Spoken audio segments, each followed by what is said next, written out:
Corruption के खिलाफ आंदोलनों और उस पर सरकार के बचाव के तरीकों के बीच देश के जाने माने कार्टूनिस्ट सुधीर तेलंग के भ्रष्टाचार पर बनाए गए कार्टून्स पर उनकी किताब इंडिया फॉर सेल का विमोचन किया गया। इस कार्यक्रम का दिलचस्प पहलू ये रहा कि जिस सरकार पर और खास तौर पर सरकार के जिन मंत्रियों पर इस किताब में बहुत तीखे प्रहार किए गए, उन्हीं मंत्री जी ने किताब का विमोचन भी किया।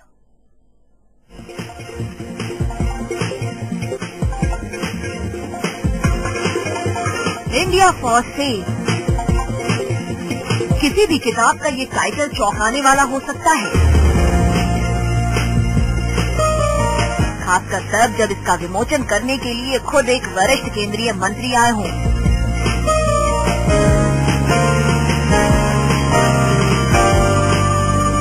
खुद मंत्री जी के खिलाफ इस किताब में बहुत कुछ है, लेकिन हंसते मुस्कुराते हुए उन्होंने किताब का विमोचन किया। ये भी एक विरला ही मौका होता है जब तीन धुर विरोधी पार्टी के दिग्गज नेता एक साथ मंच पर बिना किसी के खिलाफ कुछ बोले हंसते मुस्कुराते दिखे।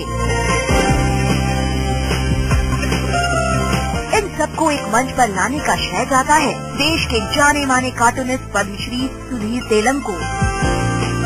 इंडिया फॉर सेल तेलंग के करप्शन पर बनाए गए कार्टून की किताब है।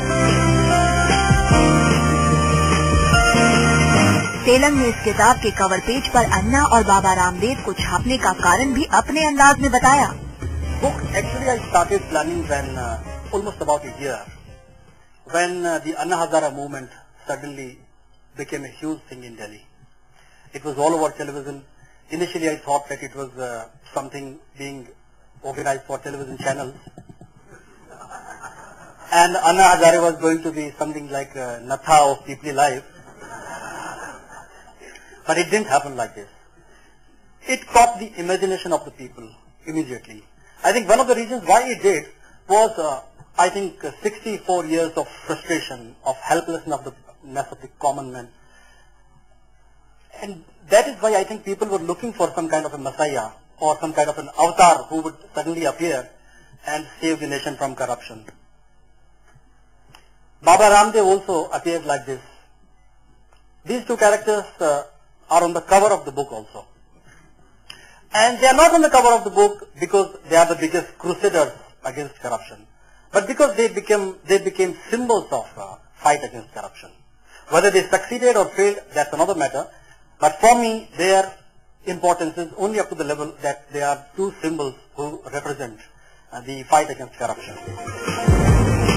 केंद्रीय दूरसंचार मंत्री कपिल सिब्बल, बीजेपी के राष्ट्रीय महासचिव रविशंकर प्रसाद और सीपीएम पॉलिट ब्यूरो के सदस्य सीताराम येचुरी एक मंच पर दिखाई दिए, और वो भी बेहद दोस्ताना अंदाज में।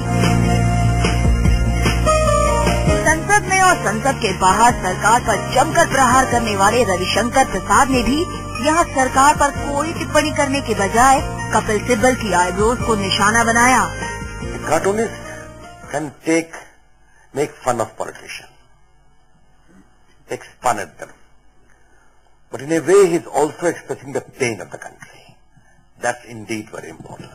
I don't want to make any political speech today, but when I came here, I talked to some of the cartoons I was going. Mr. Sibbal, I must say your eyebrows are a cartoonist alike. Whenever I see you in the cartoon of Sudhir. अमूमन विपक्ष के किसी भी हमले पर तुरंत reaction देने वाले कपिल सिब्बल इस मंच पर रविशंकर प्रसाद की टिप्पणी पर मुस्कुराते रहे। हालांकि सिब्बल की इस मुस्कुराहट के पीछे का दर्द समझा जा सकता है, क्योंकि वो सरकार में है और जो भी सरकार में होता है वो कार्टूनिस्टों के ज्यादा निशाने पर होता है। इस हंसी के माहौल में गंभीर लहजे में सिब्बल ने इसे लोकतंत्र की खूबसूरती बताया। I don't think India ever will be for sale. And I don't think there will ever be a volume which will say India has been sold. We will not allow that to happen. That's not possible. Yes, but we recognize the fact that we are going through very difficult times. And there are very subtle issues involved in this. Corruption is not something that can be easily resolved through a methodology which is, a straight road. There are many, many aspects to corruption that have to be dealt with.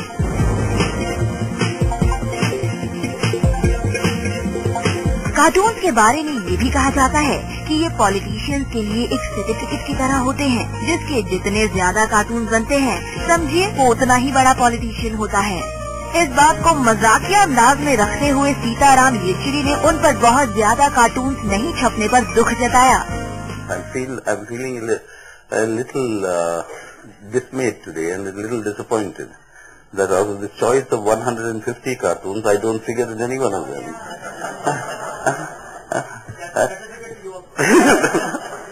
No, I thought that when the cartoon, when you are no longer, I believe that is the first signal that the politician must always take. When he ceases to be cartoon material, then that is the end of his being a politician.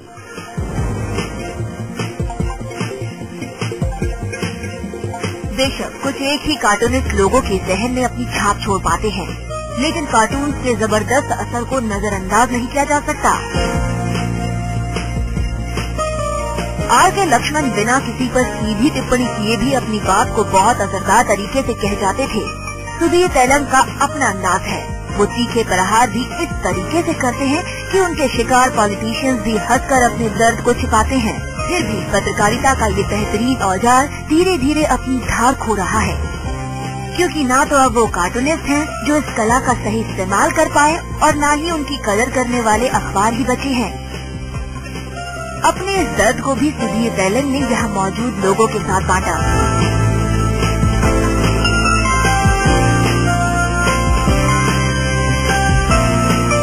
Special desk live India.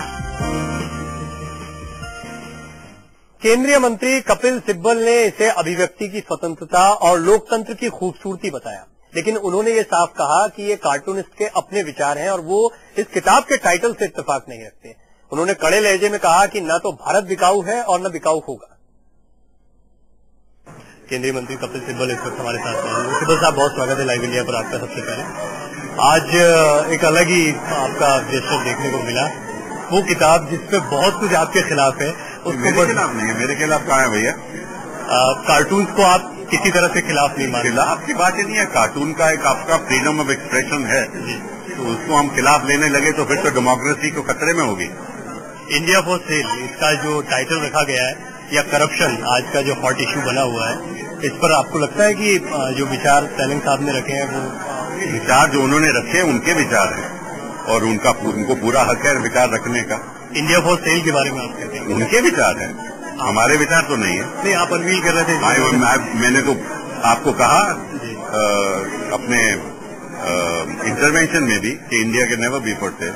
आपने कहा कि वक्त के साथ साथ सारी चीजें systemise होती हैं, सिस्टम बदलता रहता है। अभी लगता है आपको कि वो बदलाव का दौर चल रहा है और जिन चीजों को लेकर बदलाव का दौर चल रहा है और चलना भी चाहिए, क्योंकि जब तक बदलाव नहीं होगा, हम नए साधन जनता के सामने नहीं रखेंगे, नए सोल्यूशंस नहीं रखेंगे और इंस्टीट्यूशनल चेंजेस नहीं करेंगे, समाज में बदलाव नहीं लाएंगे, लोग का सोच है जो उसको नहीं बदलेंगे, तब तक सुधार नहीं होगा। कभी किसी कार्टून ने हर्ट किया? नहीं, कभी नहीं। हर्ट करने का क्या मतलब है? This is part of democracy. Regular basis पर आप कार्टून आपके बनते रहे, ये आपको अच्छा लगता है? नहीं, अच्छे बुरे की बात नहीं, कार्टून बनेंगे। अगर आप किसी ऐसे स्थान पे बैठे हो जहां आप निर्णय ले रहे हो, उसके बारे में जरूर निश्चित रूप से कार्टून बनेंगे। कई बार हल्के में ले लिया जाता है, लेकिन ऐसा नहीं है। कार्टून का जबरदस्त इम्पैक्ट भी होता है और ये देखने को भी मिला। और सिब्बल साहब की बातों में भी कहीं ना कहीं ये एहसास जरूर हो रहा था कि हाँ, इन कार्टून का कितना असर उन पर पड़ रहा है, या करप्शन पर सरकार को जिस तरह से सुधीर तेलंग या दूसरे कार्टूनिस्ट कटघरे में खड़ा करते हैं, उसका कितना असर या कितना इम्पैक्ट होता है।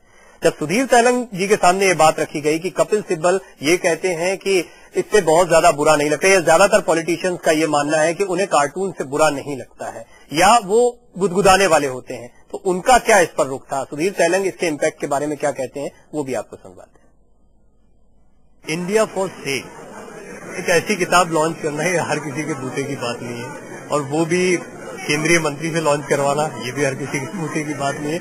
लेकिन देश के जाने माने कार्टूनिस्ट सुधीर तेलंग जी ने ये करके दिखाया। सबसे पहले तो इसके लिए आपको मुबारकबाद। बहुत बहुत धन्यवाद। सिब्बल साहब, ये सब तमाम लोगों से बातचीत हो रही थी, सब हंस रहे थे, कह रहे थे ये कार्टून है और इन पे बुरा मानने की जरूरत नहीं। आपको लगता है वाकई वो ये बात दिल से कह रहे हैं या इसका इम्पैक्ट ऐसा पड़ता है कि वो बुरा भी मानते? मैंने अपने करियर में देखा कि बहुत कम पॉलिटिशियंस जिन्होंने बुरा माना है कभी किसी कार्टून को लेकर के, और अगर माना भी है तो उसको कहने का एक बड़ा सटल तरीका होता है। जैसे मुझे याद है कि वाजपेयी जी बड़े एक हंसोड़ किस्म के व्यक्ति थे, बहुत मजेदार व्यक्ति। उन्होंने जब वो लीडर ऑफ ऑपोजिशन हुआ करते थे, दिल्ली में बहुत सारी हड़तालें उस वक्त हो रही थी, हर रोज कुछ न कुछ, तो मैं हर रोज उनके कार्टून बना रहा था।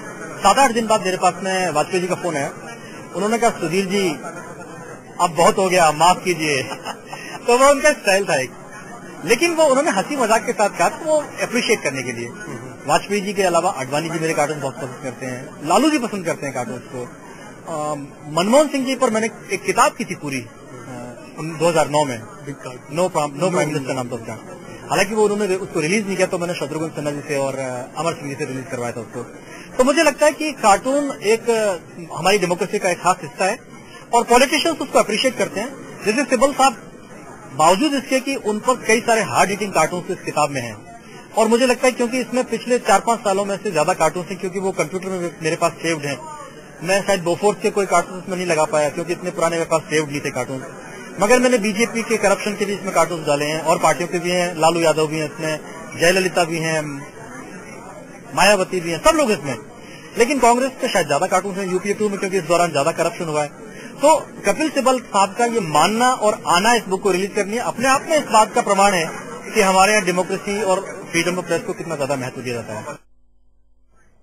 और ये वाकई एक साहस का काम भी है, क्योंकि इस किताब में सिब्बल साहब और उनकी सरकार पर भी कई करारे कार्टून बनाए गए हैं और बढ़िया कार्टून बनाए गए हैं। इनमें से कुछ एक कार्टून पर नजर भी डालते हैं। दरअसल जहां इस कार्यक्रम में जब रविशंकर प्रसाद पहुंचे तो उन्होंने भी फटाफट किताब के पन्नों को पलटा और सरकार के खिलाफ जो या जन लोकपाल बिल को लेकर भ्रष्टाचार के ऊपर जो कार्टून थे उन पर एक निगाह डाली और यहाँ टिप्पणी दी।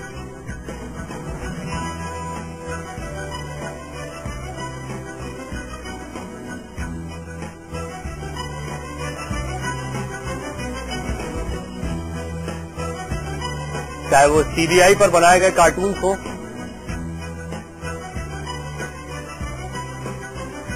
ईडब्ल्यूजी स्कैम, आदर्श घोटाला और ऐसे कई मसलों पर, ऐसे कई स्कैम्स पर बार बार जेपीसी की बात, या शेरा के ऊपर तमाम जिम्मेदारियां डाल देना ईडब्ल्यूजी घोटालों की, और मायावती पर भी कई करारे कार्टून सुधीर तेलंग ने अपनी इस किताब में बनाए।